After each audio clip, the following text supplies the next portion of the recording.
ஒரு அப்பாவா உன்னோட இந்த வளர்ச்சியை பார்க்கும்போது மனசுக்கு சந்தோஷமாவும் பெருமையாவும் இருக்கு.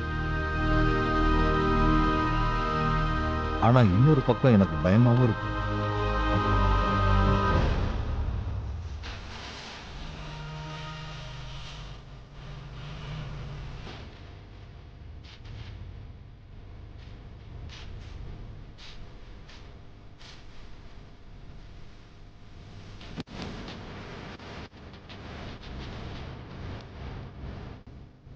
போகலாமா?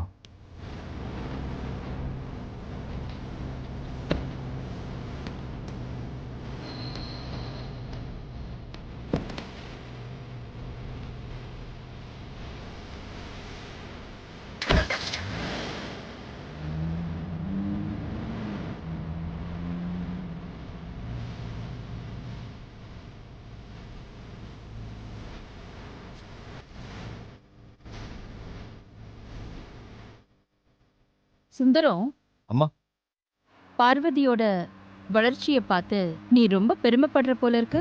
அம்மா, என்ன தப்பா நினைச்சுக்காதீங்கம்மா. பார்வதி திடீர்னு என் காலில் விழுந்து என்ன ஆசீர்வாதம் பண்ணுங்கப்பான்னு சொன்னதும் எனக்கு என்ன பண்றதுன்னே தெரியலம்மா. பார்வதி உன் கால்ல விழுந்ததும் இல்ல நீ உன் பொண்ண ஆசீர்வாதம் பண்ணதும் நான் தப்புன்னு சொல்லல. தன்னோட பொண்ணு பதவி பொறுப்புன்னு உயரத்துக்கு போகும்போது அதை பார்க்குற எந்த ஒரு தகப்பனுக்கும் பெருமையா தான் இருக்கும். ஆனா பார்வதியும் சரி நீயும் சரி ஒரு விஷயத்துல தெளிவில்லாம இருக்கீங்க. அதை நினைக்கும் போதுதான் கொஞ்சம் கவலையா இருக்கு. என்னம்மா சொல்றீங்க? தெரிஞ்சோ தெரியாமலோ பார்வதி பண்ணிக்கிட்டு இருக்கிற அதே தப்பதான் இப்போ நீயும் பண்ணிக்கிட்டு இருக்க. இத பார் சுந்தரம், பார்வதி சாதாரண குடும்பத்தை சேர்ந்த அமைதியான சுபாவம் உள்ள பாமரத்தனமான ஒரு நல்ல பொண்ணு. பிரச்சனைகளை பார்த்து பயந்து ஒதுங்கி நிக்கிற பொண்ணு. பார்வதி மாதிரி பொண்ணுங்க காலா காலத்துல ஒரு கல்யாணத்தை பண்ணிக்கிட்டு குடும்ப வாழ்க்கைய ஆரம்பிக்கிறது தான் அவங்க வாழ்க்கைக்கு பொருத்தமா இருக்கும். ஆனா பார்வதி இது எல்லாத்துல இருந்தும் விலகி போட்டி பதவி பொறுப்பு இப்படியெல்லாம் திசை மாறி போயிட்டு இருக்கா. இதெல்லாம் பார்வதியோட இயல்புக்கு கொஞ்சம் கூட ஒத்து வராது. பார்வதியோட இந்த புது பயணம் அவளோட குடும்ப வாழ்க்கைய பாதிச்சிருமோன்னு பயமா இருக்கு சுந்தரம்.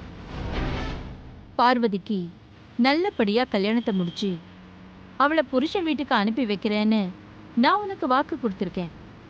ஆனா அதை நிறைவேற்ற பார்வதியே எனக்கு எதிரி ஆயிடுவா போல இருக்கே. பார்வதிக்கு ஏற்கனவே கல்யாணம் ஆயிடுச்சு. அவ புருஷன் தான் அவளை அடுத்தடுத்து உயரத்துக்கு கொண்டு போகணும்னு ஆசைப்பட்டு இப்படிலாம் பண்ணிக்கிட்டு இருக்காரு. இதுல நான் ஒண்ணுமே பண்ண முடியாம இடையில தவிச்சுக்கிட்டு இருக்கேம்மா. என்ன சுந்தரம், எந்த பதிலும் சொல்லாம இப்படி அமைதியா இருக்க? நான் சொல்றது சரியா இல்ல தப்பா? நீங்க என்னைக்குமா தப்பா சொல்லியிருக்கீங்க? எல்லாமே என்ன மீறி நடந்துகிட்டு இருக்குமா. என்னால ஒண்ணுமே பண்ண முடியல. கடவுள் மேல பாரத்தை போட்டுட்டு நடக்கிறதையெல்லாம் அமைதியா பார்த்துக்கிட்டு இருக்கிற நிலைமையில தாமா இப்ப நான் இருக்கேன். நான் ஏதாவது தப்பா பேசியிருந்தா என்னை மன்னிச்சிடுங்கம்மா. என்னாலேயே கண்ட்ரோல் பண்ண முடியாம தான் சில விஷயங்கள் என்னை மீறி நடந்துகிட்டு இருக்கு. பாவம், நீ என்ன பண்ணுவ?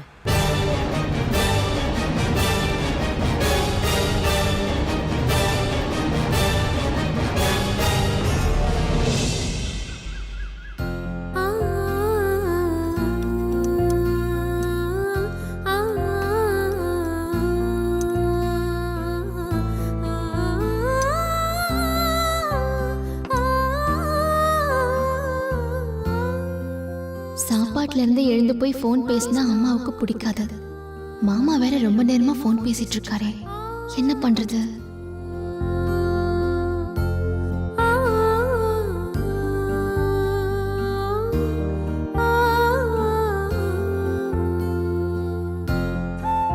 ஏய், சாப்பாடு டேபிள்ல நின்னுகிட்டு எங்கடி கவனத்தை வச்சிட்டு இருக்க? என்னம்மா வேணும்? பொரியல போடு. எனக்கு இன்னும் கொஞ்சம் சாம்பார் கொடு. உன்கிட்ட எல்லாம் கேட்டு தான் வாங்கி சாப்பிடணுமா? நீயா என்ன வேணும்னு கேட்க மாட்டியா? போ, சாம்பார் ஊத்து.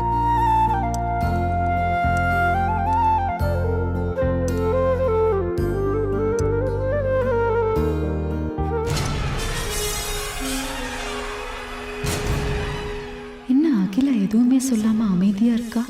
சமையல்காரி ஏதாவது சொன்னா பாஞ்சிட்டு வருவா, ஒண்ணுமே கேட்காம இருக்கா. பாப்போம்.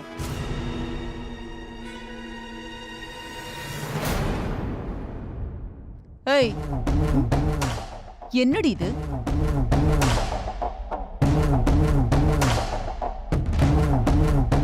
இப்படி கருகி போயிருக்கு. ஒழுங்கா தாளிக்க தெரியாதா உனக்கு? என்னடி நினைச்சிட்டு இருக்க மனசுல? வனஜா, அக்கா நீங்களே பாருங்கக்கா. இப்ப நீ யார்கிட்ட பேசிட்டு இருக்க தெரியுமா?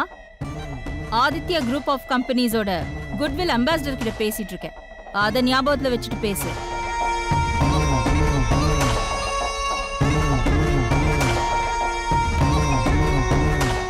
என்னக்கா சொல்றீங்க? பார்வதிய நீ இன்னும் பழைய சமையல்காரியா நினைச்சு அதிகாரம் பண்ற. இப்போ அவளோட ரேஞ்ச் என்ன தெரியுமா? இதுக்கு முன்னாடி அவ வெறும் பிராண்ட் அம்பாசிடர் தான். ஆனா இப்போ ஆதித்யா குரூப் ஆஃப் கம்பெனிஸோட குட்வில் அம்பாசிடர். அதுவும் என்னோட வேட்பாளரை எதிர்த்து தொழிலாளர்களோட பெருவாரியான ஓட்டை வாங்கி அமோகமா ஜெயிச்ச வெற்றி வீராங்கனை.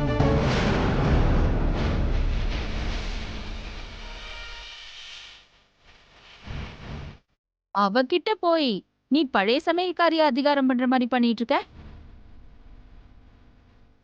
அவ இருக்கிற பிஸில ஏதோ போனா போகுதுன்னு பரிதாபப்பட்டு நமக்காக சமைச்சு வச்சிருக்கா. வாய மூடிக்கிட்டு சாப்பிடாம அது சரியில்லை இது சரியில்லைன்னு குறை சொல்லிக்கிட்டு இருக்க.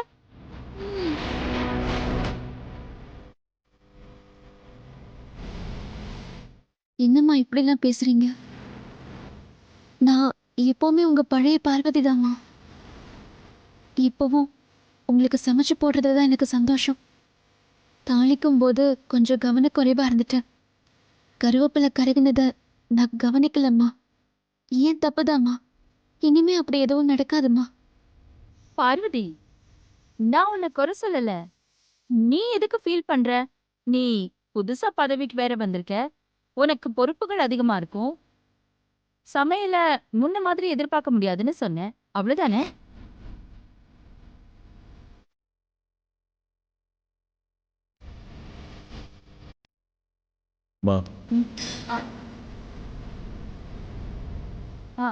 ஆதி, நான் பார்வதியை திட்டலப்பா.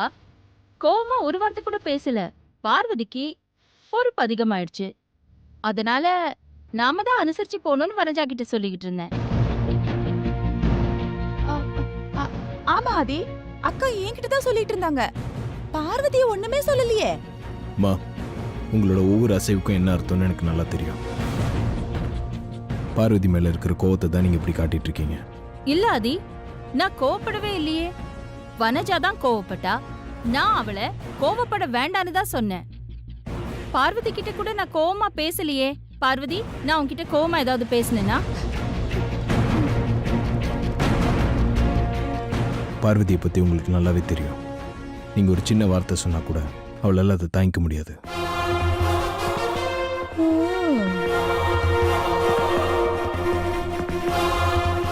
இப்போ உங்க கோவத்தை நீங்க வருத்தமா வெளிப்படுத்தினது பார்வதி நீங்க 1000 தடவை அடிச்சதுக்கு சமம். அது புரிஞ்சுக்கோங்கம்மா.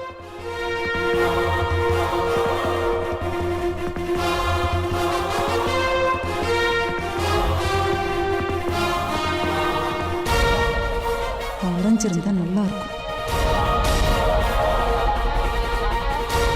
எலெக்ஷனோட முடிவு எப்படி இருந்தாலும் அதை நீங்கள் வீட்டில் ரிஃப்ளெக்ட் பண்ண மாட்டேன்னு சொன்னீங்க.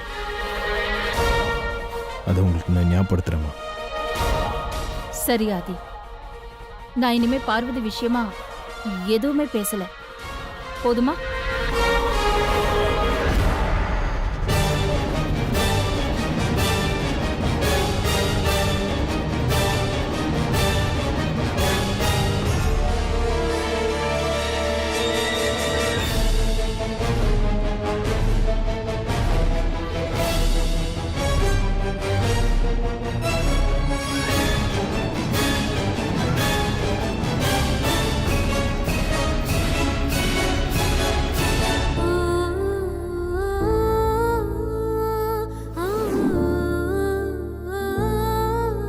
பார்வதிய நீ இன்னும் பழைய சமையல்காரியா நினைச்சு அதிகாரம் பண்ற. இப்போ ஆதித்யா குரூப் ஆஃப் கம்பெனிஸோட குட்வில் அம்பாசிடர்.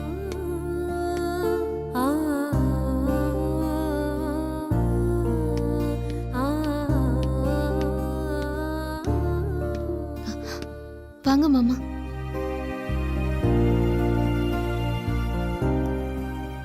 அம்மா அப்படி நடந்துக்குவாங்கன்னு நான் கொஞ்சம் கூட எதிர்பார்க்கல. இனிமேல் இந்த மாதிரி எதுவும் நடக்காது. நீ நடந்ததெல்லாம் நினச்சி ஃபீல் பண்ணாத. நான் கொஞ்சம் கவனமா சமைச்சிருக்கணும். கவனக்குறைவா இருந்தது என்னோட தப்பு தான் மாமா. நீ கவனக்குறைவாக இருந்தது அவ்வளோ பெரிய தப்புலாம் இல்லை. அதுக்காக அம்மா அப்படி ரியாக்ட் பண்ணியிருக்க வேண்டிய அவசியமும் இல்லை. எல்லாத்துக்கும் காரணம் நீ எலெக்ஷனில் ஜெயிச்சது தான். அந்த கோவத்தை அவங்களால வெளிக்காட்ட முடியாமல் தான் சித்தியோட சேர்ந்துக்கிட்டு உன்கிட்ட இந்த மாதிரிலாம் நடந்துக்கிறாங்க. அம்மா எப்பவும் போல என் மேல கோவப்பட்டு என்னை திட்டிருந்தாலும் இல்லை என்னை அடிச்சிருந்தாலும் கூட நான் இப்படி வேதனைப்பட்டிருக்க மாட்டேன் மாமா. எப்பவும் இல்லாம இன்னைக்கு என்ன குத்தி காட்டி பேசினது மனசுக்கு ரொம்ப வேதனையா இருக்கு மாமா. அம்மாவோட இந்த மாற்றம் கூட ஓரளவுக்கு நல்லது தான் நினைக்கிறேன். என்ன மாமா சொல்றீங்க?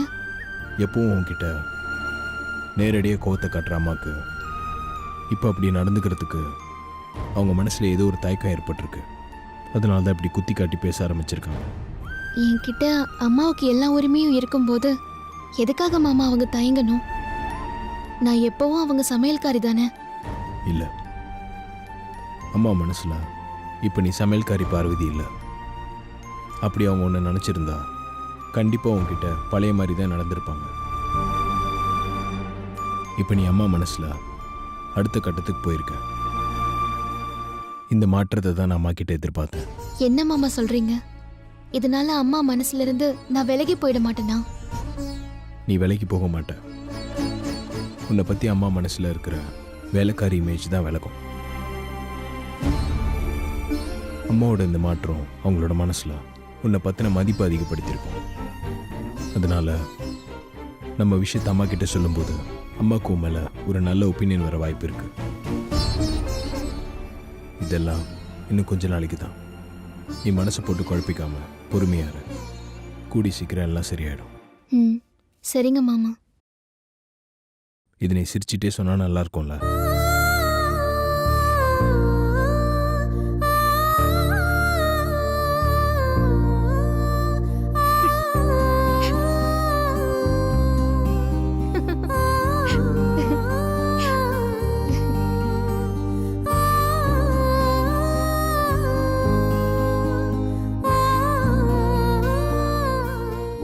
சரி இருங்க மாமா, நான் உங்களுக்கு டீ போட்டு எடுத்துட்டு வரேன்.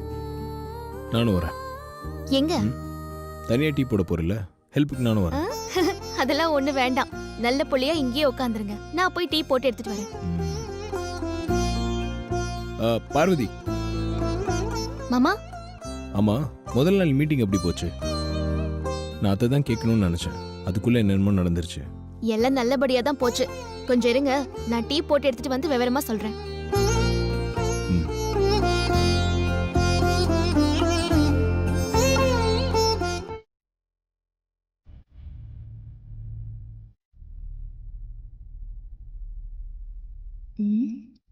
எத்தனையோ தடவை முயற்சி பண்ணியும் இன்னும் மித்ரா தவற விட்டு அந்த பென் டிரைவை கண்டுபிடிக்கவே முடியலையே. இன்னைக்கு எப்படியாவது அந்த பென் டிரைவை தேடி கண்டுபிடிச்சே ஆகணும்.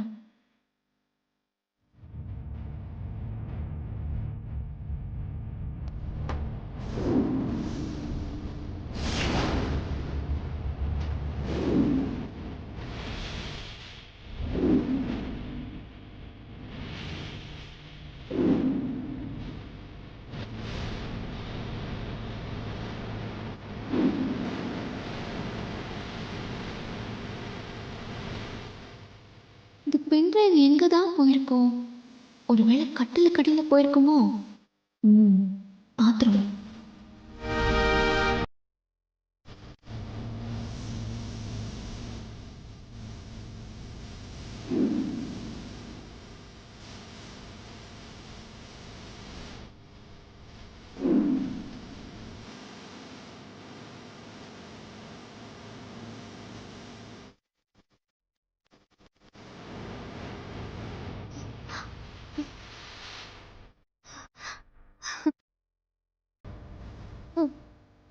வெற்றி கட்டை கடையில தான் இருக்கு.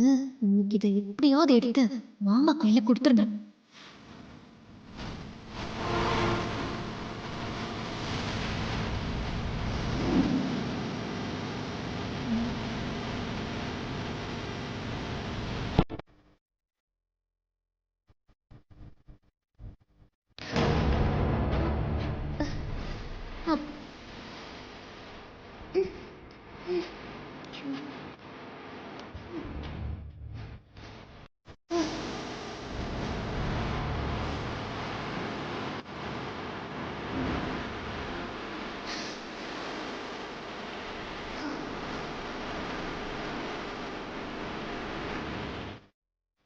மித்ரா பத்தின ஆதாரத்தை நந்தினி கிடைக்க விடாம பண்ணிட்டாளேன்னு மாமா ரொம்ப வருத்தப்பட்டாரு.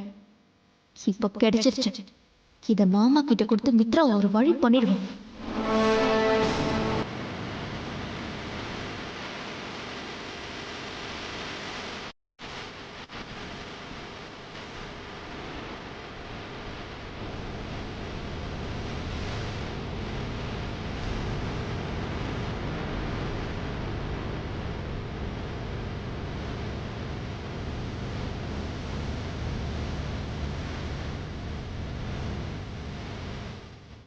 மாமா மாமா ஓய், என்ன இவ்வளவு சந்தோஷமா வர?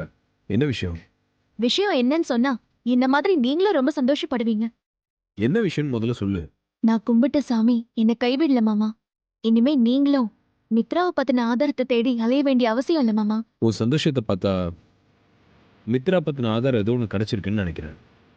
ஆமா மாமா, அம்மா ரூம்ல மித்ரா தவற விட்ட அவளோட பென்ட்ரைவ் இப்போ என் கையில கிடைச்சிருச்சு. இதோ. ஏய் சூப்பர். இவ்வளவு சீக்கிரம் இந்த ஆதாரம் கிடைக்கும்னு நான் கொஞ்சம் கூட எதிர்பார்க்கல. ஆமா, இது எங்க இருந்துச்சு? இன்னைக்கு எப்படியாவது பென்ட்ரைவை தேடி கண்டுபிடிச்சிடணும்னு அம்மாவோட ரூம்ல நல்லா தேடி பார்த்தேன். அப்போ அம்மாவோட கட்டில் கடையில இந்த பென்ட்ரைவ் கிடைச்சது மாமா. கட்டில் கடையில இருந்த பென் டிரைவ்ன்ற இவ்வளவு கிளீனா இருக்கேன். கட்டில் கடையில இருந்து எடுக்கும்போது தூசு படிஞ்சு குப்பையா தான் இருந்துச்சு மாமா. நான் தான் நல்லா தொடச்சு சுத்தம் பண்ணேன். நமக்கு தேவையான ஆதாரம் கண்டிப்பா இதுல இருக்கும்னு நினைக்கிறேன். செக் பண்ணி பார்ப்போம்.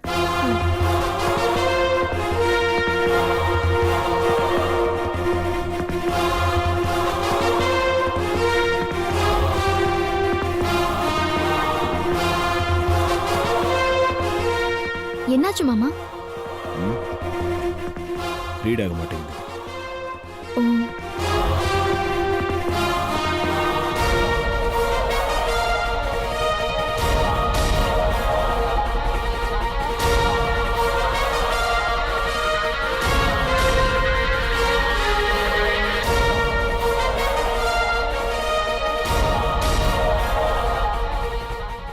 என்னாச்சு மாமா?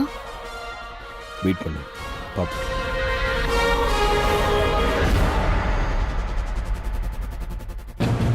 என்ன மாமா, வேலை செய்யலையா? தரையில ரொம்ப நாளா இருந்திருக்குல்ல, டஸ்ட் எல்லாம் போய் ஒர்க் ஆக மாட்டேங்குது.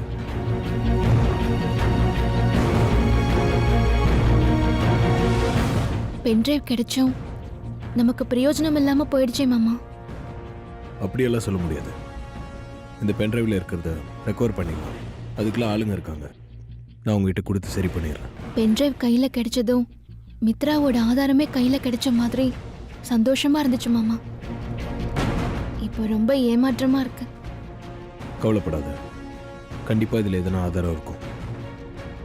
இந்த பென்ட்ரைவில் இருக்கிற டேட்டாவை ரெக்கவர் பண்ணி இதுல இருக்க ஆதாரம் எல்லாமே எடுத்துடலாம். நீ இவ்வளவு பெரிய விஷயத்தை கண்டுபிடிச்சு கொடுத்துருக்க. நான் உனக்கு எதனா கிஃப்ட் கொடுக்கணுமே, என்ன கொடுக்கலாம்? எனக்கு கிஃப்ட் எல்லாம் எதுவும் வேண்டாம் மாமா. நீ வேண்டாம்னு சொன்னா நான் விட்டுருவேனா? நான் உனக்கு இப்ப கிஃப்ட் கொடுத்தே ஆகணும். மாமா, நீங்க கிஃப்ட் கொடுக்கணும்னு பிடிவாதம் பிடிக்கிறத பார்த்தா நீங்க என்ன கிஃப்ட் கொடுப்பீங்கன்னு எனக்கு தெரிஞ்சு போச்சு. நான் கிளம்புறேன். பார்வதி நில்லு, கிஃப்ட் வாங்கிட்டு போ. உங்க பிறந்த நாள் அன்னைக்கு மொத்தமா வாங்கிக்கிறேன். அது வரைக்கும் பத்திரமா வச்சுக்கோங்க.